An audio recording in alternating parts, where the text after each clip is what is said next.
Here's my review of The Promised Neverland, Chapter 154, A Breakthrough. And it starts off with, great scene. Norman finally embraces Emma and Ray, tells them he wants to live with them together, he wants to be with them, and a little flashback to them all as kids as they're hugging. It's just such a great scene right there, but then he admits, also, I'm dying from the drugs they gave me, which none of his other guys knew. That was interesting. Apparently, he lied to all of his supporters, his allies, saying that he wasn't tested. He was a special, control group guinea pig, so that they, would have more faith in him, so they would trust him, so they wouldn't question his decisions or worry about his death, his imminent death, apparently.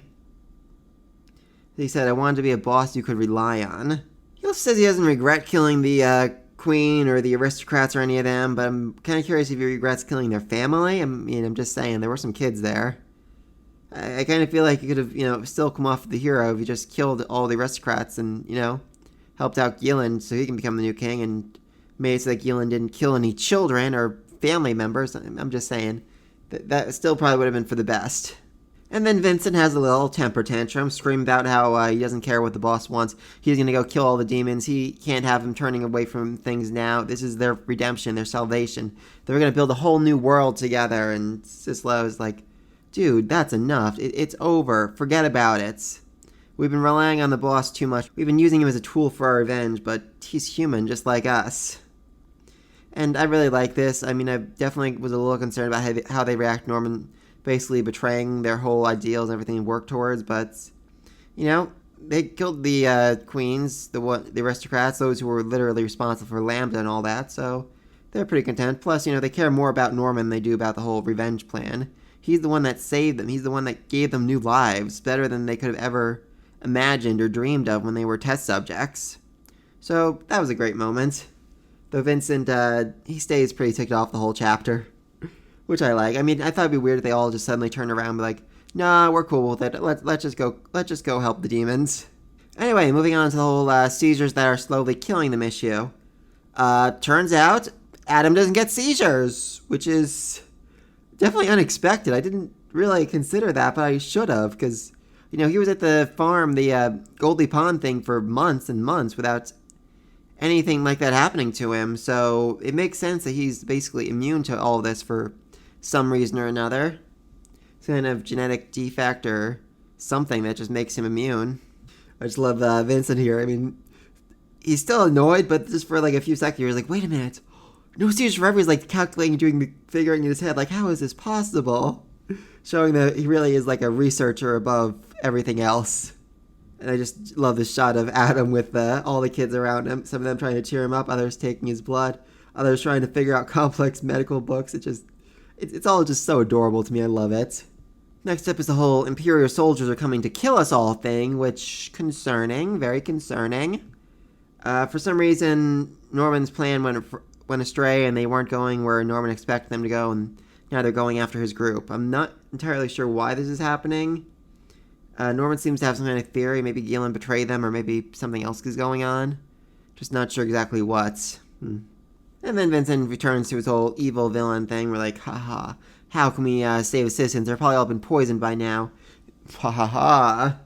And then she's like, oh, it's okay. Don, Gilda, Musica, and Sondra are all in the town square helping them. And I just gotta love Sisler. He was like, you were able to find the evil-blooded woman? That was fun. And then, as it turns out, I was right last week. I said I thought the queen was still alive. I thought it was weird how they showed her as being, less damaged than the others. And, so she's still alive. And she's about to eat somebody. Norman, Sislo, one of them, not sure which. And Sislo's the one that ran out to save him, but, I honestly don't know. She's surviving without her main eye, which, concerning, even more so when you realize Archduke Luvis also has main eye shot out, and he was killed, though they never found his body, so he might still be alive too, which that would definitely be concerning.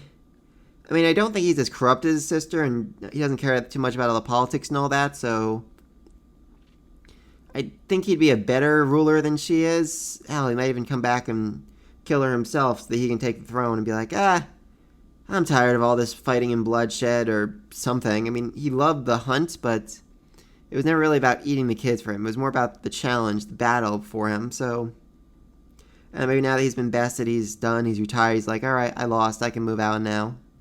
Or something like that, I'm honestly not sure. I'm also kind of curious if the queen can actually eat Norman.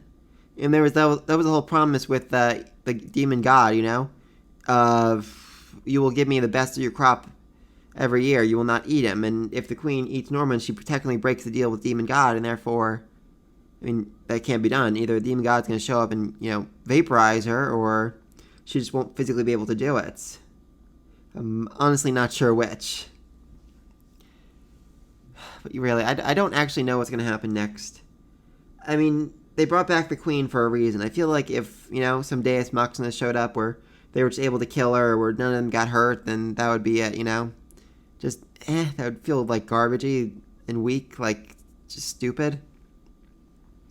But if, you know, she actually just comes up and kills one of them right here and now, or severely hurts them, or whatever, that wouldn't feel great either. It'd be like, oh, well, okay. I mean, she's laughing her freaking head. And she's already been poisoned, so I kind of doubt she's, you know, that much of a threat where they can take her out.